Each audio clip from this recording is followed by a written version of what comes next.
the president of Atlanta University had convened a meeting at Bumstead Hall at Atlanta University. That was the dining hall and also the male dormitory on then Chestnut Street. And it was a Saturday, and he knew that there was a rumbling taking place, that the Atlanta students basically were planning something to actually replicate what had unfolded in Greensboro. Well, I'll never forget, his admonition was that families did not send their children to Atlanta to fight the racial problem, that they sent their children here to get an education. Well, that went back and forth, and it was apparent, though, that he really was not saying don't, but he was actually in a very clever kind of way saying, we know that something's going to happen. And the result of that was we then immediately began meeting at the board room in Harkness Hall, which was where the members of the trustees met, trustees of Atlanta University met. So we began our regular meetings. We would have classes during the day. I was working on completing my thesis. We'd meet all day, all night, and then go home. Of course, I lived in the city. Go home and do some more work on the thesis, and thus began the whole process. We then determined that, of course, we were challenged to put together what was known as the Appeal for Human Rights, and that really gained some real attention simply because it was probably the first time that, aside from just saying we want our freedom and we want it now, it spelled out the reason for our planned action. Now, this was not something that we just decided we were going to do. It was really a challenge issued by the presidents of the AU Senate, essentially feeling that you need to articulate what it is that you're all about. Why are you doing this? And so what we did was Lonnie assigned Rosalind Pope to put this document together, and she used as a source a booklet that had been prepared by a group of African-American men called A Second Look at Atlanta. And that was really the reference source for the Appeal for Human Rights. And on March 15th of 1960, we then, actually, let me back up just a second, because we had representatives from each of the schools in the AU Senate, just two. And I was one of the two representatives from Atlanta University.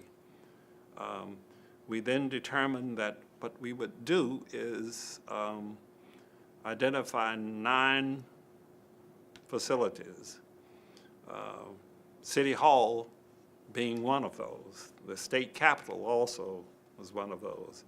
State capitol, which we really knew was really more hardened, but not more hardened. City Hall was just as rapid. We had women from Spelman who were led by a minister, a student from ITC, Otis Moss. And so basically, it was a very systematic kind of thing. I led a group into a building that housed the federal government called the Peachtree 7th building, Peachtree and 7th Street. And it was a cafeteria called Sprayberry's Cafeteria. Now, in this particular building was housed the Selective Service, which was the draft board, FBI, a lot of all federal agencies.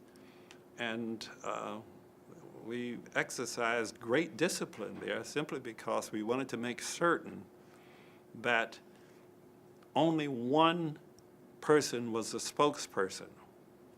We all were absolutely determined that if need be, we were willing to go to jail, and pretty much we had been willing to make some real extreme sacrifices. Now, you have to bear in mind that when we're discussing this, it's kind of in retrospect. We were not viewing ourselves as doing something heroic. We were just pissed off with the system.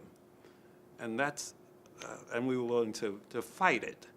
We were also young, we were students, and there's a level of great excitement, but believe me, there was absolute fear because we knew that we were absolutely vulnerable to getting killed, as are African Americans vulnerable today, just by being who they are. So just imagine over 50 years ago, when you didn't have people sitting here in City Hall who were our colors. Basically, I used to come down here to pay the water bill, and you never, ever, for the family, and you never saw anybody black. Maybe you saw somebody black sweeping the floor, but that was Atlanta.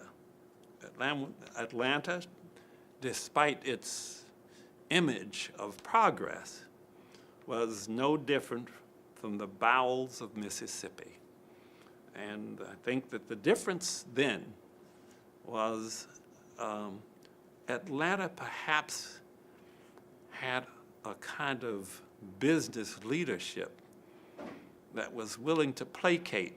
They had designated their Negro leaders, and their role was to make certain that things did not boil over, and they got their crumbs as rewards.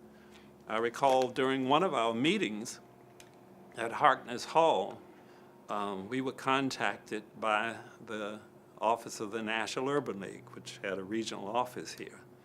They said that the police chief, Herbert Jenkins, wanted to meet with us. Well, we said, okay, bring him on. He was accompanied by one of the persons named Clarence Coleman, who was with the National Urban League, as well as Mylan Puryear. They were very quiet, and the police chief came in and said, now, many of my men